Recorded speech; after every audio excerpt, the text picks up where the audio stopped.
Success platform channel पर Delhi police के सभी भावी सिपाहियों का स्वागत है।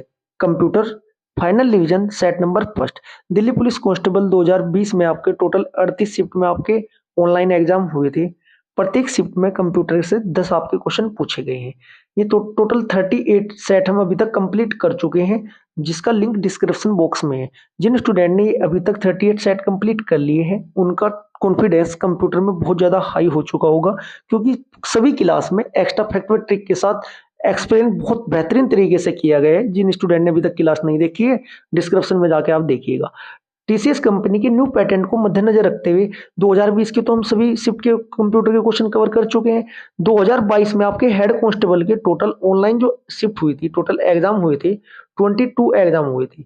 इस वाली हम सीरीज में हेड कांस्टेबल के कंप्यूटर के सभी क्वेश्चन एक्स्ट्रा फैक्ट व ट्रिक के साथ कवर करेंगे, क्योंकि टीसीएस कंपनी के न्यू पैटेंट को मद्देनजर रखते हुए हमें फाइनल रिवीजन करना है, क्योंकि 22 के पैटर्न में जो क्वेश्चन पूछे गए हैं वो भी तो कवर करने जरूरी है। क्लास स्टार्ट करते हैं। क्वेश्चन नंबर फर्स्ट, ये आपकी जो सीरीज है हेड कांस्टेबल की सीरीज है, जो कि दिल्ली पुलिस कांस्टेबल में के लिए भी अति महत्वपूर्ण है, क्योंकि 2022 का जो न्यू पैटर्न है टीसीएस का, उसका हमें आइडिया लग जाएगा और उसके अकॉर्डिंग हम तैयारी करेंगे। क्वेश्चन नंबर फर्स्ट, क्वेश्चन हमारा फर्स्ट क्या है? एमएस एक्सेल 2010 में खालिस्तान फंक्शन किसी स्ट्रिंग में कैरेक्टर की कुल संख्या का वितरण देता है। इसका आपका राइट आंसर हो जाएगा ऑप्शन नंबर ए, लेन। आपको आंसर तो पता ही होना चाहिए, लेकिन उससे जो एक्स्ट्रा फैक्ट्स क्वेश्चन बनते हैं वो भी आपको कवर करने जरूरी है।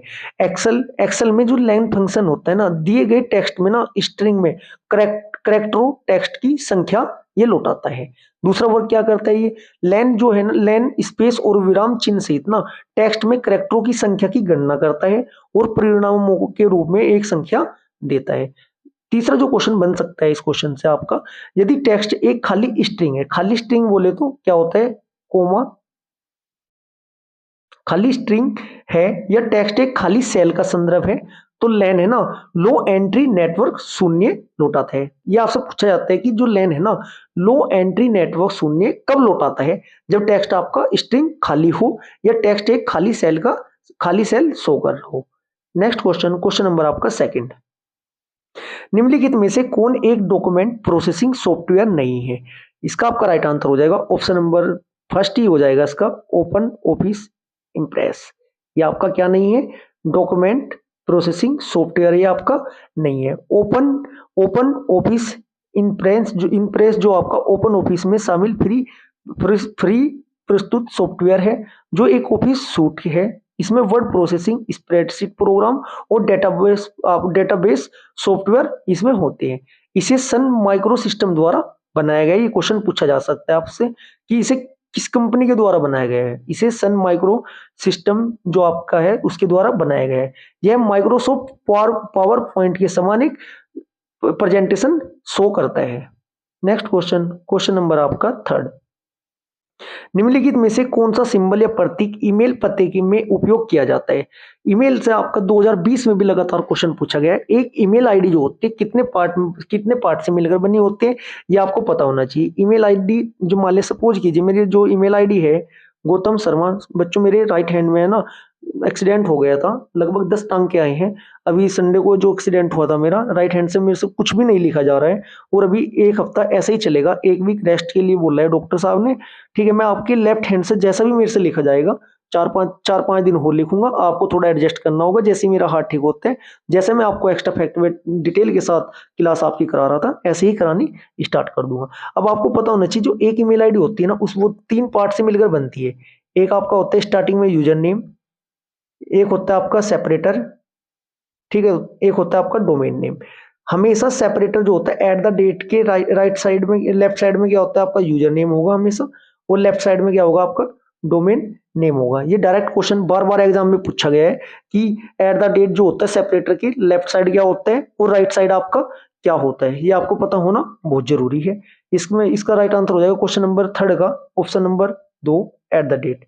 इसको क्या बोला जाता है टेक्निकल लैंग्वेज में, इसको सेपरेटर बोला जाता है। सेपरेटर के लेफ्ट साइड यूजर नेम होता है और राइट साइड हमेशा क्या होता है, डोमेन नेम होता है। ये क्वेश्चन बार बार पूछा गया है।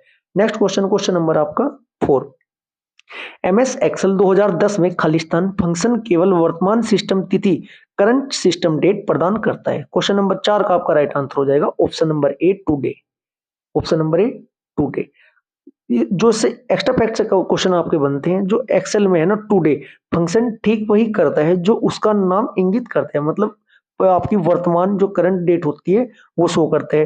टुडे फंक्शन जो आपका होता है, टुडे फंक्शन तब उपयोगी होता है ना, कब होता है उपयोगी, ये भी क्वेश्चन आपसे पूछा जा सकता है जब हमें जो आपकी वर्कशीट होगी ना उसमें उसमें जिस दिन आप वर्क कर रहे होंगे ना, जिस दिन आप कार्य कर रहे होंगे उस दिन की दिनांक प्रदर्शित करने की आपको आवश्यकता होती है। जैसे कि क्या होता है प्रिंट में जब आप रिजल्ट निकलवाते हो, एडमिट कार्ड निकलवाते हो, उसी दिन की उसी टाइमिंग की डेट उसमें शो होती है। ठीक है। नेक्स्ट क्वेश्चन, क्वेश्चन नंबर आपका 5।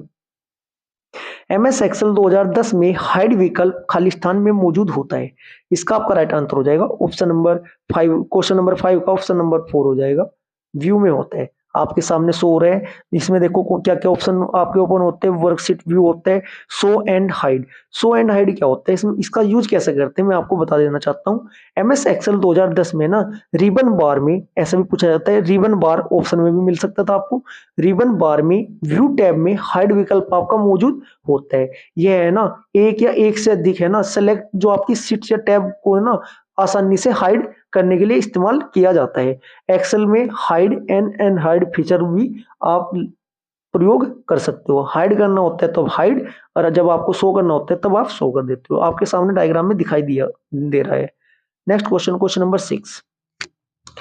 एक मार्कअप लैंग्वेज और अनियंत्रित डाटा को स्टोर करने, संचारित करने और पुनर्निर्माण करने के लिए उपयोग किए जाने वाले फाइल फॉर्मेट को खाली स्थान के रूप में जाना जाता है। क्वेश्चन नंबर 6 का आपका राइट आंसर हो जाएगा option number 2 XML। Full form से लगातार क्वेश्चन पूछे गए, इस बार भी आपके एक क्वेश्चन तो फिक्स है जी, प्रत्येक शिफ्ट में 2 भी आपसे पूछे जा सकते हैं।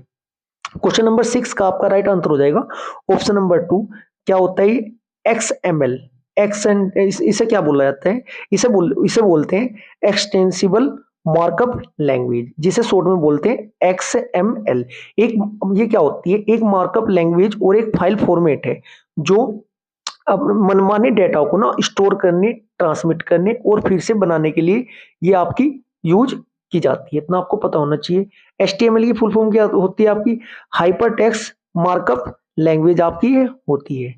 नेक्स्ट क्वेश्चन, क्वेश्चन नंबर आपका 7। मोजिला मोजिला फाउंडेशन द्वारा वर्ष खाली स्थान में विकसित एक वेब ब्राउजर सॉफ्टवेयर है। वेब ब्राउजर सर्च इंजन से लगातार आपके क्वेश्चन पूछे गए, मोस्ट लगभग टॉप 10 होते हैं। एक बार आप रिवाइज कर लीजिएगा। अभी तक 38 शिफ्ट में जितने भी क्वेश्चन आए हैं मैं आपको प्रत्येक शिफ्ट में आपको एक्सप्लेन करके बहुत अच्छी तरीके से समझाए। जिन स्टूडेंट ने क्लास देखी होगी उनके सभी याद हो चुके होंगे, जिन्होंने अभी तक क्लास नहीं देखी है वो जाकर जो आपके 38 सेट कंप्लीट कराएं एक बार उन्हें अवश्य देखिएगा। क्वेश्चन नंबर 7 का आपका राइट आंसर हो जाएगा ऑप्शन नंबर 2 2002। Option number 2 2002। देखो लिखा नहीं जा रहा है, बस टिक ही लगा रहा हूं मैं भी। देखो एक्सप्लेन तो अच्छे से कर नहीं पानेगा, 2-3 दिन और अभी लगेंगे।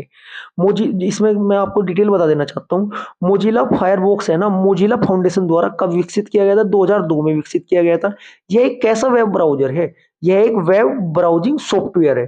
ठीक है जी। इसे 2002 में आपका जो आपका मोजिला समुदाय के सदस्य ने फिनिक्स कोड नाम के तहत बनाया था। इसका कोड पूछा जा सकता है, कोड क्या है इसका जी, फिनिक्स कोड नाम के तहत ये बनाया गया था। इसे विंडोज, मैकिटोन्स, लिनक्स, एंड्रॉयड जैसे सभी ऑपरेटिंग सिस्टम पर ना काम करने के लिए डिजाइन किया गया है। नेक्स्ट क्वेश्चन, क्वेश्चन नंबर आपका 8। एमएस एक्सेल 2010 में खाली स्थान का उपयोग शीट के भीतर कॉलम को छुपाने के लिए किया जाता है। क्वेश्चन नंबर 8 का आपका राइट आंसर हो जाएगा option number A control plus O. ठीक है जी। हाइड के लिए control plus O keyboard shortcut का यूज किया जाता है। कंट्रोल प्लस जो 9 होता है आपका, उसका यूज कैसे किया जाता है, कंट्रोल प्लस 9 का यूज है ना शीट के अंदर है ना पंक्तियों को छुपाने के लिए किया जाता है। ये भी आपको पता होना अति आवश्यक है। क्वेश्चन नंबर 9, खाली स्थान वर्कशीट विंडो के निचले किनारे का नाम है जो एमएस एक्सेल 2010 में एक्सेल वर्कशीट के बारे में विभिन्न जानकारी प्रदर्शित करता है। क्वेश्चन नंबर 9 का आपका राइट आंसर हो जाएगा ऑप्शन नंबर ए स्टेटस बार। स्टेटस बार क्या होता है, वर्कशीट विंडो का निचला किनारा जो एक्सेल वर्कशीट के बारे में ना अलग अलग डाटा दिखाता है ना, जो स्टेटस बार के रूप में क्या होता है इसे जाना जाता है। वर्तमान में चयनित सेल का एडिशन, गणना करना, कैलकुलेशन करना, एवरेज निकालना स्टेटस बार में ही शो होता है। नेक्स्ट क्वेश्चन, क्वेश्चन नंबर आपका 10। एमएस एक्सेल 2010 में को खालिस्तान में को ए से आगे बढ़ते हुए और खालिस्तान को 1 से आगे बढ़ते हुए नामित किया जाता है। इसका आपका राइट आंसर हो जाएगा क्वेश्चन नंबर 10 का कॉलम। आपका जो ए होता है उसे तो कॉलम बोला जाता है, रो जो होते हैं वो 1 वाले होते हैं वो आपको रो होते हैं। इससे भी आपका लगातार क्वेश्चन पूछे गए हैं, डायरेक्ट क्वेश्चन पूछ देगा A5C या AC2 ऐसा करके दे देगा, उसमें डायरेक्ट पता होना चाहिए आपको, ये आपकी टेबल होती है। चलो मैं अभी नेक्स्ट 3-4 दिन बाद जब मैं क्लास अच्छे से स्टार्ट करूंगा तब दोबारा हेड कांस्टेबल की बहुत बेहतरीन तरह से आपके एक्सप्लेन करूंगा। यदि आपको क्लास अच्छी लगी है वीडियो को लाइक करें, शेयर करें और चैनल को सब्सक्राइब करें। Thank you.